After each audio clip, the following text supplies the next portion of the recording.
شروع اللہ کے بابرکت نام سے جو بڑا مہربان اور نہایت رحم فرمانے والا ہے۔ تمام ناظرین و سامعین کو چینل پر دل کی اتھا گہرائیوں سے خوش آمدید کہتا ہوں۔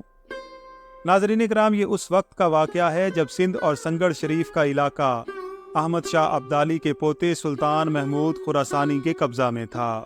نواب مظفر خان ملتانی اور بہاول خان احمد پوری بھی اسی بادشاہ کے باج گزار تھے۔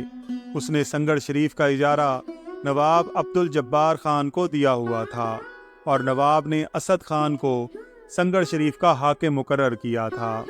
ایک دفعہ اسد خان نے رقم مقررہ ادا نہ کی تو نواب عبد الجبار خان فوج لے کر سنگڑ شریف کی طرف روانہ ہوا تاکہ ہر صورت اپنا روپیہ وصول کرے۔ اس نے توسا شریف کے جنوب کی طرف سنگڑ ندی کے قریب توپیں لگا دی اور حکم دیا کہ شہر پر گولہ باری کی جائے۔ ہر طرف توپ ٹھیک چلتی تھی، مگر جب توسا شریف کی طرف چلاتے تھے تو توپ کے منہ سے آگ کی جگہ پانی نکلتا تھا۔ یہ کرامت دیکھ کر نواب کو اپنی غلطی کا احساس ہوا۔ گولہ باری بند کرائی، حضرت غوث زمان رحمۃ اللہ علیہ کی خدمت بابرکت میں حاضر ہوا، اپنے قصور کی معافی مانگی اور سلسلہ میں داخل ہو گیا۔ نواب صادق محمد خان والی بہاولپور نے ارادہ کیا کہ والی سنگڑ شریف سردار اسد خان کی دختر کو اپنے نکاح میں لے آئیں۔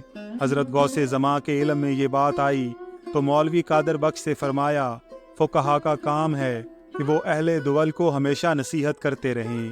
آپ میری طرف سے نواب صاحب کو مراسلہ تحریر کریں کہ وہ اس نکاح سے باز رہیں۔ یہ نکاح 2 امر سے خالی نہ رہے گا، یا تو اس کی جان بہت جلد اس نکاح کی بھیٹ چڑھ جائے گی یا سلطنت جاتی رہے گی۔ مراسلہ بھیج دیا گیا، مگر نواب صاحب نے اس پر عمل نہ کیا اور نکاح کر لیا۔ وہی ہوا جو حضرت غوث زمان نے فرمایا تھا۔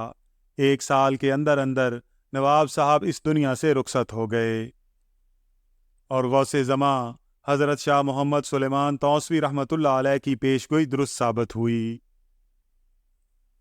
اللہ تعالیٰ سے دعا ہے کہ اللہ تعالیٰ حضرت غوث زمان رحمۃ اللہ علیہ کے صدقے ہمیں بھی راہ ہدایت پر استقامت عطا فرمائے۔ اللہ تعالیٰ سے دعا ہے کہ اللہ تعالیٰ ہم سب کا حامی و ناصر ہو، آمین یا رب العالمین۔